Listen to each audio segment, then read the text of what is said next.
Vite fait une petite vidéo pour suivre l'actualité de Trains 2022. La nouvelle mise à jour de TRS-22 Beta vient d'arriver et cette mise à jour contient un surveilleur 2.0. Il faudra étudier ce nouvel outil de près, mais pour le moment je vais faire un rapide survol. Déjà cette version est très fluide et je retrouve mes maps en parfait état, soulagement. Pour le test, je vais utiliser ma map de gare à 3 niveaux qui est une map qui tient sur une seule base. Je retrouve ma map, mais les outils de construction n'ont pas changé.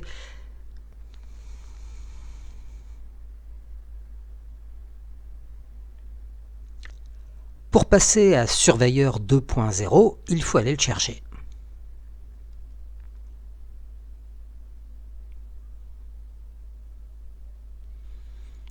Et voilà, on y est, Surveilleur 2.0. Les boîtes d'outils et les infos se déplacent à volonté, sympa, ça permet d'adapter son environnement de travail à son souhait. À gauche, ce sont les fenêtres de filtre. Les petites icônes représentent le terrain, les objets tirables, etc. On peut avoir les listes sous forme d'icônes ou d'intitulés. Bon, jusque-là, c'est pas trop perturbant.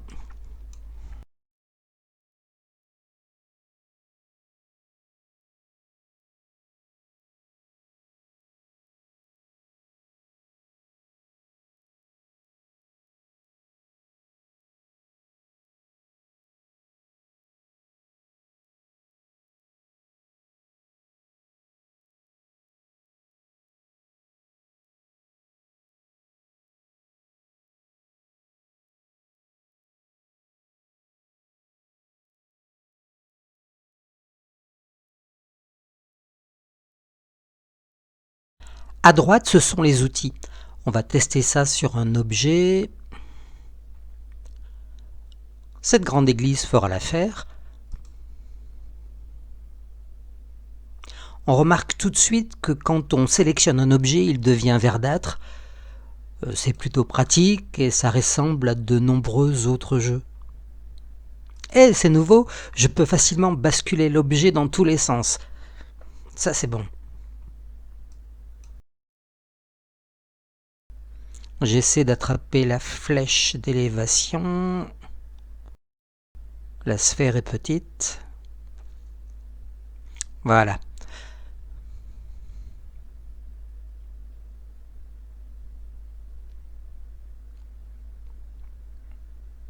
Et en cliquant sur la petite icône, j'accède à une fenêtre qui me permet par exemple d'adapter le terrain à la hauteur de mon objet.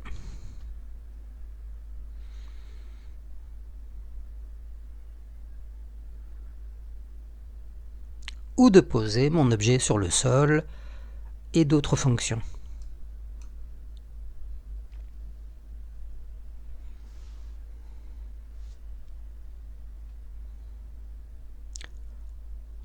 En haut à droite, on remarque l'outil de sélection multiple.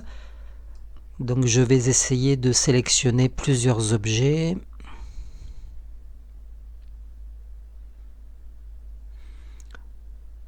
Voilà, on va essayer de leur appliquer des modifications communes.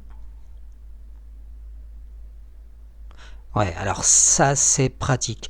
Tiens, le sol reste collé. Visiblement, la propriété que j'ai sélectionnée tout à l'heure est restée active, pour une raison que j'ignore. Cette sélection de plusieurs objets va nous faire gagner du temps dans nos constructions. Ça, c'est vraiment bienvenu.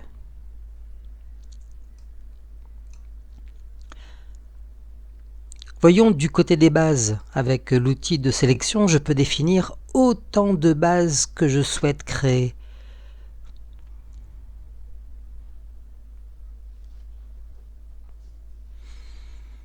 Elles arrivent avec une texture par défaut, mais si ça ne convient pas, je peux revenir à la grille habituelle.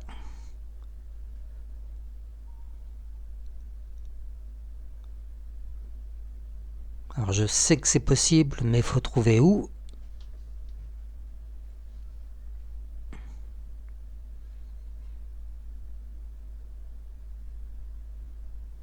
Ouais.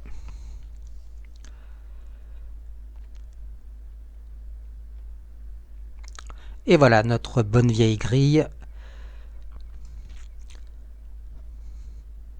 tout est resté sélectionné. J'aimerais bien voir comment désélectionner.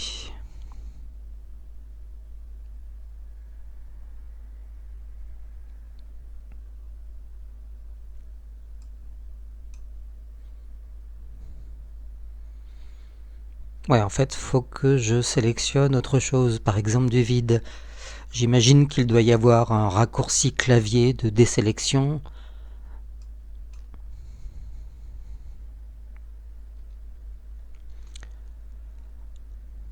Regardons du côté terraforming. Bon, je pensais pouvoir modifier la forme de l'outil de sélection, mais ça ne doit pas être ça. Bon, peu importe.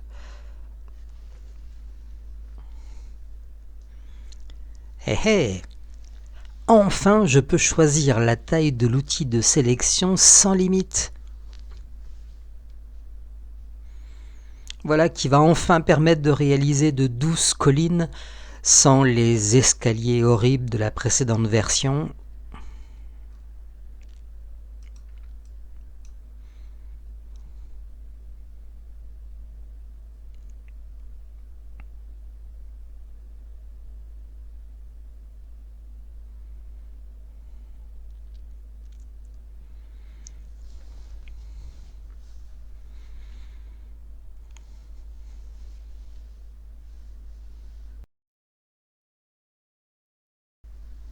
Bon, je n'arrive pas à utiliser les petites icônes de montée et de descente,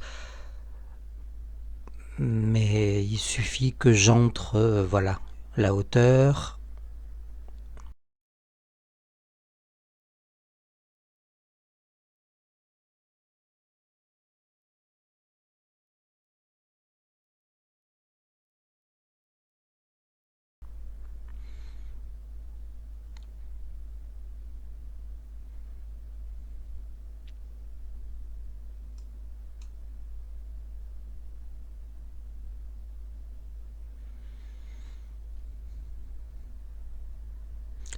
Bon, les outils de terraforming ont gagné en puissance et en souplesse. Ça, c'est vraiment une bonne chose. Voilà, ça se voit beaucoup mieux avec une texture. Et si je veux faire une pente,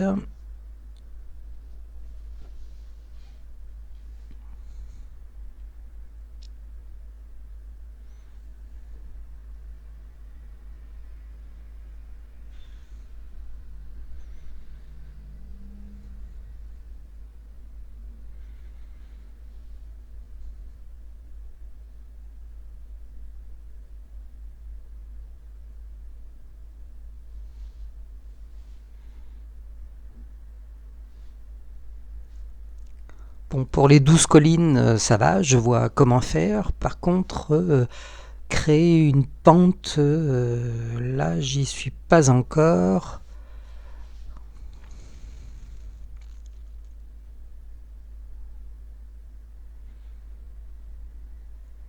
Non, c'est pas ça. Ça, c'est pas une pente régulière, comme pour construire une route, par exemple.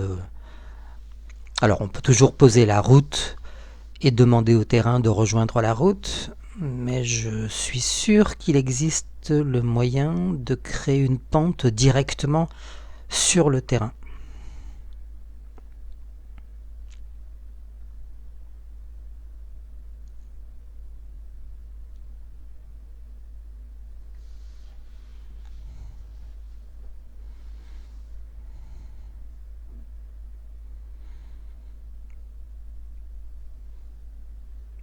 Ah ok, c'est ici.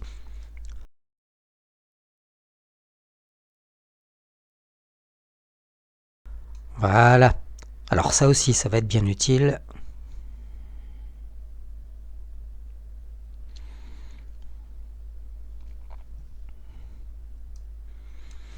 Bon, il va falloir se familiariser avec tous ces outils, mais en tout cas, on voit les possibilités, et ça fait plaisir.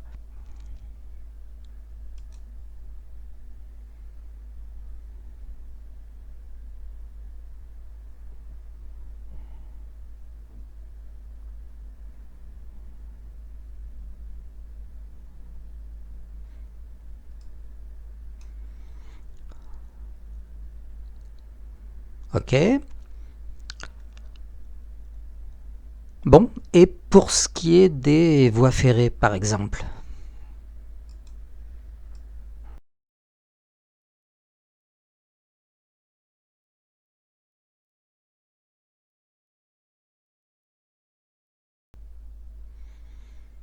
Voilà, la sélection d'une voie apparaît comme pour les objets. Et je peux déplacer une voie même si un train est là. Ça, c'est nouveau.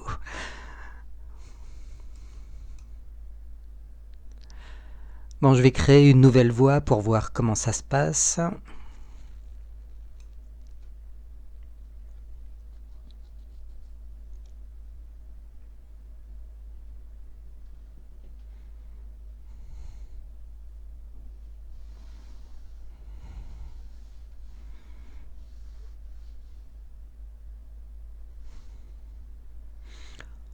Ok, donc ça paraît simple.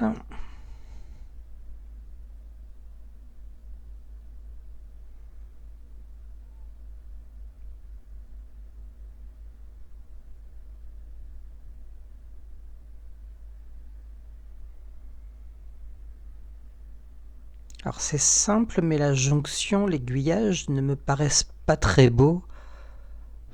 Ah, je n'arrive pas à désélectionner. En fait, je suis obligé de poser un autre rail pour désélectionner ma jonction et la voir plus précisément.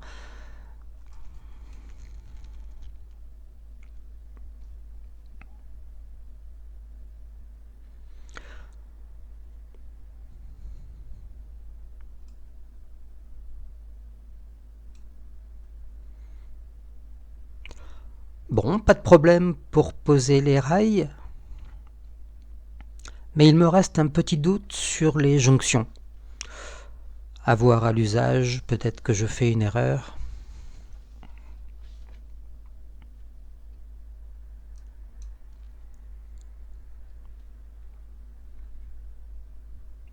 Vous voyez, elles ne sont pas très belles les jonctions.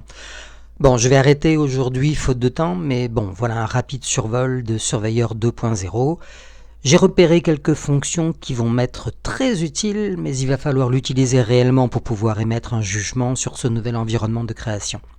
À suivre donc, à bientôt.